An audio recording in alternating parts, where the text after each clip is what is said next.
合作演员全夸肖战人品专业，汪海林质疑7年，孔生为何给出另一种答案？一个演员能够持续多年处在舆论中心，本身就已经是一件值得观察的事情。肖战从《陈情令》走红之后，关于他的讨论几乎从来没有真正停止过。有人认可他的成长速度和职业态度，也有人始终认为他的表演基础还存在不足。其中，汪海林多年来对肖战业务能力的质疑尤其受到关注。从2019年至今，这类观点已经持续了很长时间。到了2026年，相关讨论依然会被重新提起。汪海林的核心看法并没有发生太大变化。他认为肖战并不是传统意义上拥有突出表演天赋的演员，并且担忧流量逻辑会影响影视行业对专业能力的判断。如果只看到这一面，很容易得出一个简单结论：有人不认可肖战的演技。但问题在于，演员这个职业从来不是只有天赋好不好这一项指标。表演可以讨论，角色完成度可以评价，台词、情绪、镜头表现也都可以被专业的分析。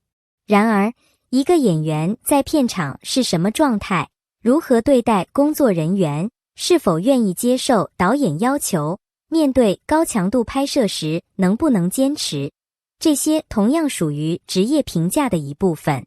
更值得注意的是，汪海林在谈及相关争议时，也曾把对肖战的批评与私人品行区分开来。也就是说，质疑业务能力，并不等于否定一个人的人格。这恰恰给整个事件留下了一个很有意思的观察角度。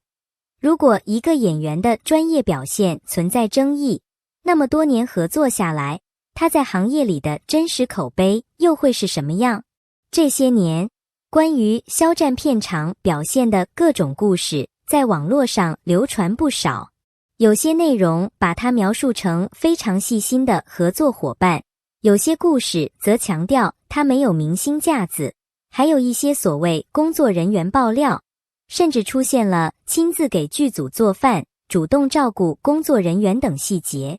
这些故事听起来很温暖，也很容易获得传播，但是传播量大并不等于事实已经被证实。对于娱乐新闻来说，这一点尤其重要。没有明确来源，没有当事人确认，无法找到原始采访或者可靠影像资料的内容，就应该把它当作网络说法，而不是直接包装成某演员亲口评价。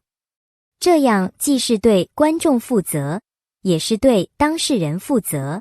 所以，与其反复传播无法核实的圈内传闻，不如把注意力放在真正能够查到来源的公开信息上。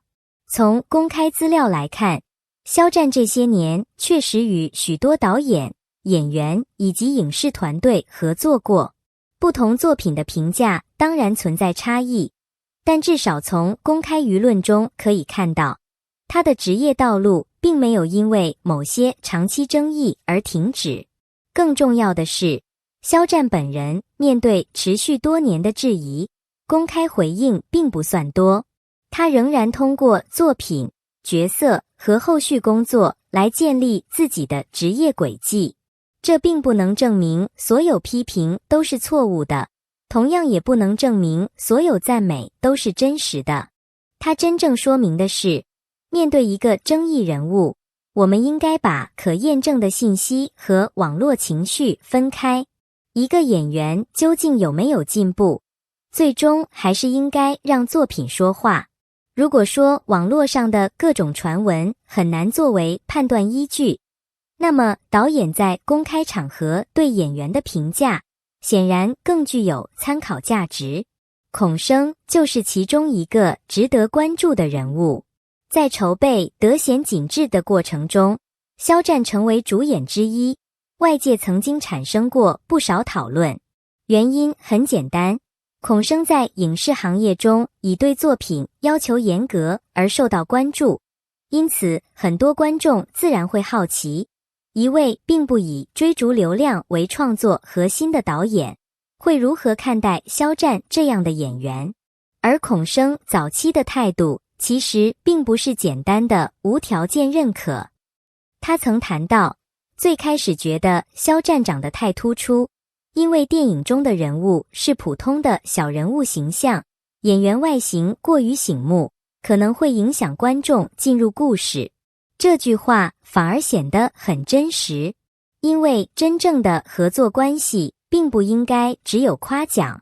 导演首先考虑的是人物是否合适，演员能不能进入角色，外在形象会不会影响叙事。如果一个演员的外形与人物设定存在矛盾，导演提出顾虑完全正常。然而，随着合作深入，孔生对肖战的态度出现了更加积极的变化。公开采访中，他曾肯定肖战在工作中的努力，并提到能够感受到这个年轻演员想继续向上提升的动力。到了2026年，围绕德贤景致的相关活动中，孔生再次谈及肖战，并表达了未来如果有合适角色，希望继续合作的意愿。这样的评价之所以受到关注，并不是因为一句夸奖就能够证明演员完美，而是因为它来自真实合作关系中的长期观察。一个导演愿不愿意再次合作，往往比网络上的一句赞美更加有分量。当然，我们也不能把导演的认可直接等同于肖战已经没有任何问题。专业评价本来就应该允许保留空间，导演认可他的努力和职业态度，不代表观众必须认可他的每一次表演。这两件事完全可以同时成立。回到汪海林的质疑，这件事情最值得讨论的地方，可能并不是谁赢了。如果一个演员早期确实存在表演经验不足的问题，那么承认问题并不可怕。肖战进入影视行业的时间与许多科班演员相比并不算早，职业起点也存在明显差异。一个人的起步条件不同，成长方式自然也会不同。真正值得观察的是，7年过去，他有没有继续学习？演员不是参加一次考试就得到最终分数的职业。今天的表演可能存在不足，经过几年训练、拍摄和经验积累之后，明天就可能发生变化。观众当然有权说不喜欢，专业人士也有权提出批评。但如果一个演员一直愿意接受新的角色挑战，那么这种成长本身就值得被观察。反过来说，演员拥有巨大流量，也不应该成为免于批评的理由。越是拥有影响力的人，越应该接受更严格、更具体的评价。与其说他一定很好，不如具体讨论某个角色哪里处理得好，哪里还有提升空间。同样，也不应该因为一次表演不符合预期，就直接否定一个演员所有努力。娱乐行业最怕的就是标签化，有人把演员捧成完美偶像，有人则试图把演员描述成一无是处。但真实的人往往处在两个极端之间。肖战可以有值得肯定的职业态度，也可以存在需要继续提升的表演问题，可以获得导演认可，也可以接受观众不同意见。这其实才是正常的演员生态。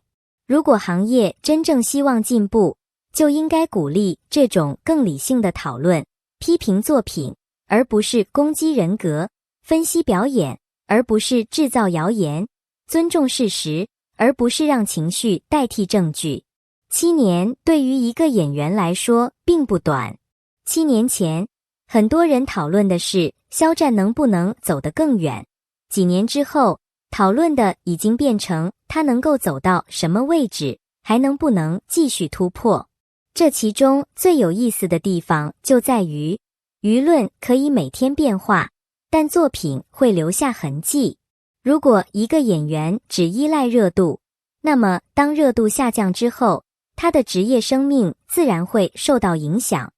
如果一个演员能够把流量转化为更多作品经验，并且不断学习，那么时间反而会成为证明自己的工具。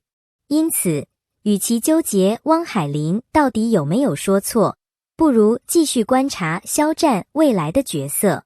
他能不能真正摆脱过去的表演习惯？能不能让不同角色之间产生明显区别？能不能让观众看到一个更加成熟的演员？这些问题比一场持续多年的口舌之争更值得期待。同样，我们也应该保持一个基本的判断原则：没有证据的赞美，不要轻易当成事实；没有证据的指责，也不应该直接当成定论。一个演员的人品需要长期相处才能了解，一个演员的专业能力则需要一部又一部作品来检验。或许，这也是这场7年争议留给娱乐行业最值得思考的一刻。明星可以拥有流量，但流量不应该代替专业；演员可以接受赞美，但赞美也不应该取代作品；公众可以表达喜爱与失望，但讨论最终还是应该回到事实、作品和职业本身。感谢大家看到这里。如果你也关注肖战的作品与职业发展，你认为评价一个演员时，演技天赋和长期努力哪个更加重要？如果一个演员早期存在不足，但多年以后不断进步，我们是否应该给他重新证明自己的机会？也欢迎把你的观点留在评论区。希望我们一起推动一个更加理性、真实、健康的娱乐环境，少一些未经证实的传闻，多一些有依据的讨论，少一些人身攻击，多一些对作品本身的关注。只有当观众、演员、导演和整个行业都愿意尊重专业、尊重事实，娱乐行业才能真正拥有更长久、更有价值的发展。感谢你的观看，我们下一期再见。